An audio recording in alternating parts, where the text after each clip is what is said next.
Hi. Hello. నమస్తే. ముందుగా పరాభవనామ సంవత్సర శుభాకాంక్షలు.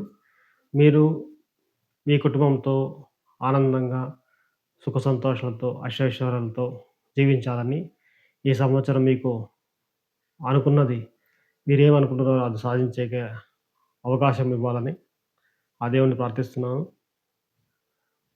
ఈ ఛానెల్ సబ్స్క్రైబ్ చేసుకోండి. మరియు నా ఈ ఛానెల్‌లో వీడియోస్‌ను, షార్ట్స్‌ను చూస్తూనండి.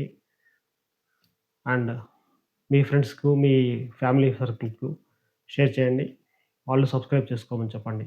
మరి ఈ పాటలోకెళ్ళిపోతే ప్రతి ఫ్యామిలీలో ఒకడుంటాడు. వాడి కల, వాడి ఆశయము మన ఫ్యామిలీకి అతీతంగా ఉంటుందనమాట. సో, ఏదైతే వీడు కలగంటున్నాడో లేదా వీడికి ఆశయం ఏదైతే ఉందో దీన్ని చేయలేకపోతుంటాడనమాట. ప్రతి దానికి మన ఫ్యామిలీ మెంబర్స్ అడ్డుపడుతుంటారు. సో, ఈ అడ్డుపడడం వల్ల వాడు ఏం చేయలేకపోతుంటాడు. సో, వాడికి ఫ్రస్ట్రేషన్ అనేది స్టార్ట్ అయిపోతుంది. సో, ఫ్రస్ట్రేషన్, డిప్రెషన్‌తో వాడు ఉండిపోతాడనమాట. సో, ఎవరికీ చెప్పుకోలేకపోతాడు. సో, ఎవరికీ చెప్పుకోకపోవడం వల్ల వీడికి నిస్సహాయత మరియు ఆహ్, ఏదైతే చేయగలగాలనుకుంటాడో అది చేయలేకపోతుంటాడనమాట. ఈ సాంగు ఒక రకమైనటువంటి డిప్రెషన్‌లో ఉన్న వాడికి లేదా ఫ్రస్ట్రేషన్‌లో ఉన్న వాడికి చాలా ఉపయోగపడుతుంది అని నా నమ్మకం. సో, ఈ సినిమాలో మీరు గమనిస్తే హీరో అన్నకు ఒక మాటలుండవనమాట. అతను మాట్లాడలేడు. సో, అతని ఫ్రస్ట్రేషను ఇంటిలో గొడవలు చూసి ఆహ్, ఇంటిలో ఉన్న గొడవలు ఆహ్, పరిస్థితులను చూసి ఎవరితో చెప్పుకోలేక అతను ఫ్రస్ట్రేషన్ పీక్‌లోకి పోయినప్పుడంతా మేళం వాయిస్తారనమాట. సో, ఎప్పుడైతే ఫ్రస్ట్రేషన్ అయిపోతాడో అతను మేళం వాయిస్తాడు. అంటే అతను చెప్పుకోలేక పోయే విషయాలన్నీ ఆ మేళం రూపంలో చెప్తుంటారనమాట. సో, సేమ్ వే మన హీరోకు ఏదైతే చెప్పుకోవాలనుకుంటాడో, షేర్ చేసుకోవాలనుకుంటాడో అతను ఏదైతే సిట్యుయేషన్స్‌ను ఫేస్ చేస్తున్నాడో దాన్ని ఎవరు ఆహ్, వినేవాళ్ళు ఉండరన్నమాట. అతను ఎవరికి చెప్పుకోవాలి తెలుసుకోలేకపోతాడన్నమాట. సో, దీన్ని లాస్ట్‌కు ఆహ్, హీరోయిన్ ఫాదర్ దగ్గరికి వస్తాడన్నమాట.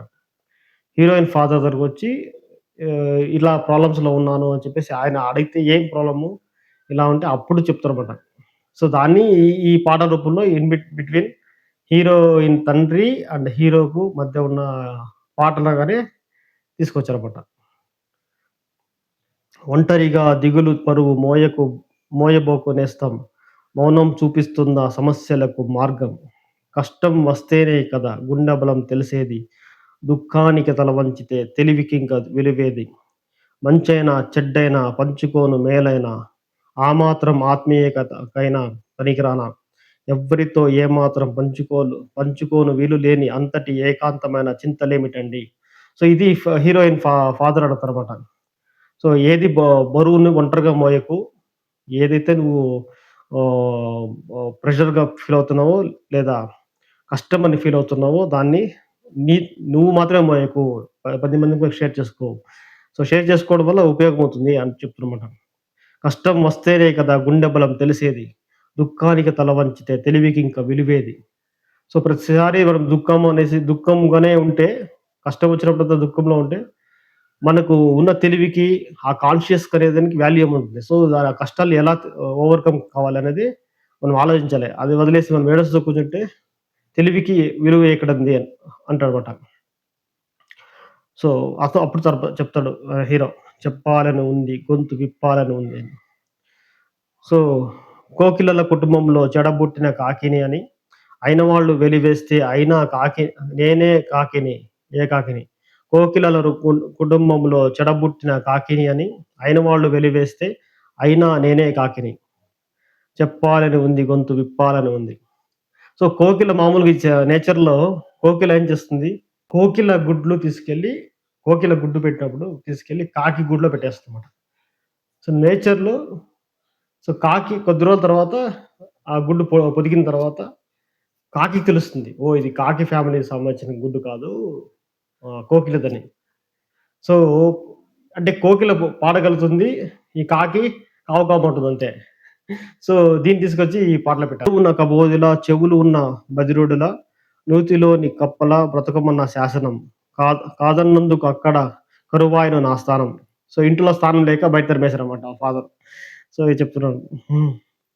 సో, అసహాయతతో దడదడలాడే హృదయ మృదంగ ద్వారం నాడుల నడకల తడబడి సాగే ఆర్తుల ఆరని శోకం. ఎడారి బతుకుల నిత్యం చూస్తూ చస్తూ సాగే బాధల బిడారు. దిక్కుమొక్కు తెలియని దీనుల యథార్థ జీవన స్వరాలు. సో, సకల జగతిని శాశ్వతంగా వసంతం వరించుదాకా, ప్రతి మనిషిలో జీవనంలో నందనం వికసించుదాకా, పాత పాటలు పాడలేను కొత్త పాటలు వీడిపోను. పాత పాటలు పాడలే 10 మందికి 10 రకాలుగా కష్టాలుంటాయి ఈ సొసైటీలో. దాని గురించి చెప్తున్నాడు. ఏటి పొడుగున వసంతం ఒకటేనా కాలం, ఏది మరి మిగతా కాలాలకు ఆ తాళం. సో, ఈ సంవత్సరమంతా వసంతం ఒకటేనా అంటే వసంతం అంటే పూలు పూయడం. వసంతం ఒకటేనా కాలం. సో, ఈ వసంత కాలంతో పాటు వేరే కాలాలు కూడా ఉన్నాయి కదా! సో, ఇతను ఉద్దేశ్యం ఏమంటే హీరో పాడలేకపోతున్నాడు. ఇతను పాడాల్సిన పాటలు క్లాసికల్ సాంగ్స్. సో, దీన్ని తీసుకెళ్ళి సోషల్‌గా పాడుతున్నాడు అనే ఫీలింగ్ వాళ్ళ ఫాదర్‌కుంటుంది. సో, ఇది అన్ని అన్ని సంగీతంలో ఉన్న అన్ని రాగాలకు వాల్యూ ఉంది కదా! సో, క్లాసికల్ ఒకటేనా అంటున్నాడు. దీన్ని అమర్చాడనమాట. ఏటి పొడుగున వసంతం ఒకటేనా కాలం, ఏది మరి మిగతా కాలాలకు తాళం. నిట్టూర్పుల వడగాలులు శృతిలో ఒకడు. సో, ఇక్కడ డిఫరెంట్ కష్టాల్లో డిఫరెంట్ పీపుల్‌కుంటుందని చెప్తున్నాడు. నిట్టూర్పుల వడగాలులు శృతిలో ఒకడు. కంటి నీటి కుంభవృష్టి జడిలో ఇంకొకడు. మంచు వంచనకు ఓడై గోడు పెట్టు వాడొకడు. వీరి గొంతులోని కేక వెనుక ఉన్నదే రాగం. అనుక్షణం వెంటాడే ఆవేదన ఏనాదం. సో, ఒక్కొక్కరికి ఒక్కొక్క ప్రాబ్లమ్స్ ఉండడం వల్ల సో, ఇది అన్ని రకాలుగా ఇదొక రాగము, అదొక రాగం అంటున్నాడు. సో, అన్నిటికి కలిపి ఒకటే ఉండదు అని చెప్తున్నాడు యాక్చువల్‌గా. సో, డిస్క్రిప్షన్‌లో పాట లింక్ ఇస్తాను. ఒకసారి చూడొచ్చు, వినొచ్చు బావుంటుంది. Hmm. So, subscribe to Sukritam studios. Thank you so much.